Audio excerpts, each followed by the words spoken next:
কৃষকের দাবি সিন্ডিকেটের বিরুদ্ধে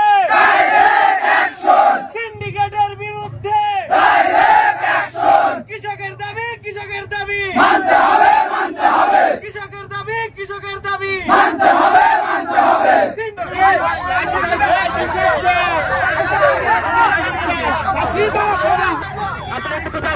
পেঁয়াজের ন্যায্য মূল্যের দাবিতে সুজানগর বাজারে কৃষকরা মানববন্ধন করেন। কৃষকদের দাবি, বর্তমান সময়ে পেঁয়াজ উৎপাদন করতে যে পরিমাণ খরচ, সেই পরিমাণ পেঁয়াজ বিক্রি করে তার পুঁজি উঠছে না।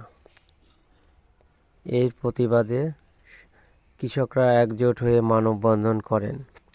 তারা সরকারের কাছে দাবি করেন সার, বিষ সহ অন্যান্য যে ঔষধগুলো দিতে হয় জমিতে, সেগুলো যেন ন্যায্য মূল্যে হয়।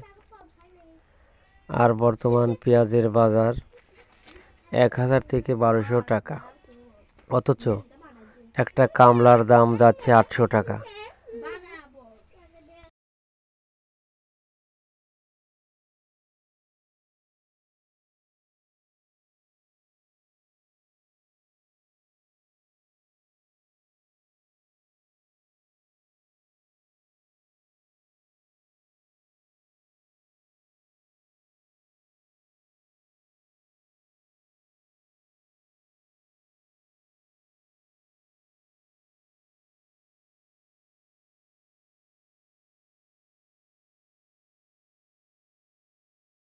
আমাদের পেঁয়াজ লাগানোর উপর খরচ আর আমাদের বিক্রির উপর খরচ আসলে কোনো ধরনের মূল নেই। আমাদের পেঁয়াজ রোপণের সময় খরচ হয়েছে 1,20,000 টাকা। আমরা পেঁয়াজ বিক্রি করতে গেলে কেজি 1,1200 টাকা। সুতরাং এই মৌসুমে বিভিন্ন দেশ থেকে পেঁয়াজ আমদানি করা দ্রুত এবং যেখানে আমাদের দেশের কৃষকেরা পরিশ্রম করে পেঁয়াজ উৎপাদন করছে। সারা দেশের যখন পেঁয়াজ দরকার হয় তখন সরকার পেঁয়াজ আনতে পারে না। যখন কৃষকের পেঁয়াজ ওঠে তখনই তারা আমদানি শুরু করে আর দাম কমে যায়। এই রাজনীতি আমরা আগে বুঝি নাই। বেসরকারি আসে ঘুরে ঘুরে একইভাবে কৃষককে লাভ দিতে হয়, কৃষককে শোষিত হয়। আমি জানি না এই শোষণের শেষ পাবো। কৃষকেরা আর কতদিন এভাবে শোষিত হবে। আজই আমরা এই মুহূর্তে থেকে সারা বাংলাদেশের সকল কৃষক ভাইদের অনুরোধ করে বলতে চাই, আপনারা এক হন। সকল কৃষক সারা বাংলাদেশের সকল কৃষক যদি এক হয়, কোন নীতি নিতে তারা সুযোগ পাবে না।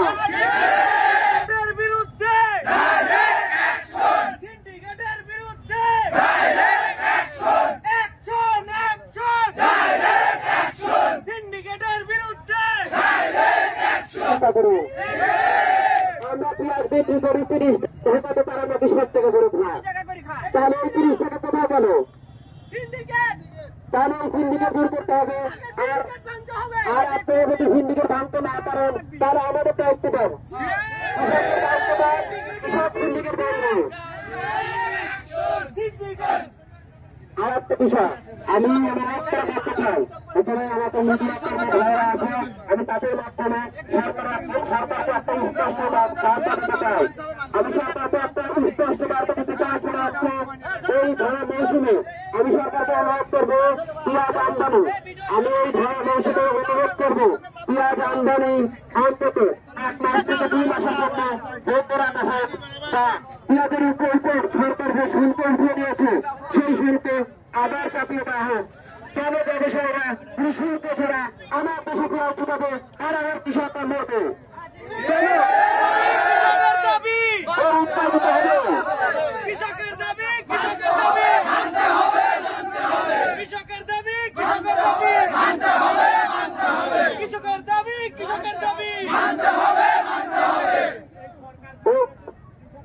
আমি আর একটা বিষয় বলতে চাই, সেটা সারা বছর আমার দেশের মানুষ 100 টাকা 150 টাকা পেঁয়াজ কিনে খেলো। এখন যখন আমার দেশের কৃষকের পেঁয়াজ উঠলো তখনই পেঁয়াজের দাম কিভাবে 30 টাকা হলো আমি এটা জানি না। এই প্রশ্নের উত্তর কোন কৃষক ভাই জানে না। এই দেশ থেকে কৃষকের আছে আদৌ? কেন দেশটা কাটে? এই দেশে শুনি কৃষকের সংখ্যা নাকি 10 কোটি, 15 কোটি নাকি কৃষক। তাহলে এই দেশে কৃষককে কৃষকের না। এদেশে আমাদের ভোট 5 কোটি ভোটার কৃষক।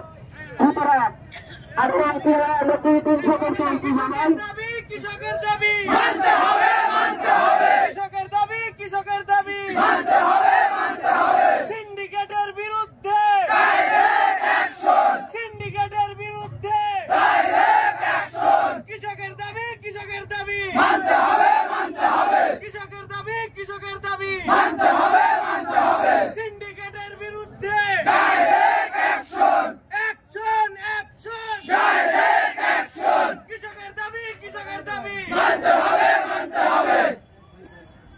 একটা বিষয় কৃষক ভাইরা, আমি বলবো যে একটা বই শুনলাম, সেখানে এক ভাই প্রমাণ করছে যে পেঁয়াজ যাতে জুয়া খেলা। তাহলে আমার প্রশ্ন, পেঁয়াজ লাগানো আমি যে 3 মাস 4 মাস পরিশ্রম করলাম, সেটাকে জুয়া খেলার অংশ?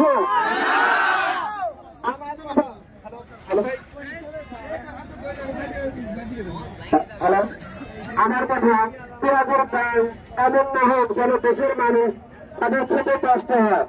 আমার কথা, পেঁয়াজের দাম এমন একটা ন্যায্যমূল্য হোক যেখানে ভোক্তারা আমাদের দেশের মানুষ যেন খেতে পারে সাশ্রয়ী দামে এবং কৃষকের যেন লস না যায়। যদি আমরা বীজ 2,000 টাকা পেতাম, তা সরকার যদি আমাদের বীজ দিত এবং সার যদি অল্প দামে আমরা পেতাম, তাহলে কি আমাদের এত টাকা খরচ হতো? আমাদের কি লস হতো? তাহলে দোষ তাদের। অবশ্যই তখন কি আবার দাম কমাতে হবে, আর তখন কি আবার দাম কমাতে হবে না, ওটা তারা বোঝে না।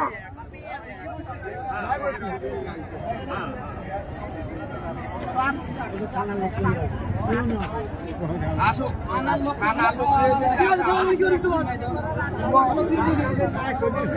ভাই ভাই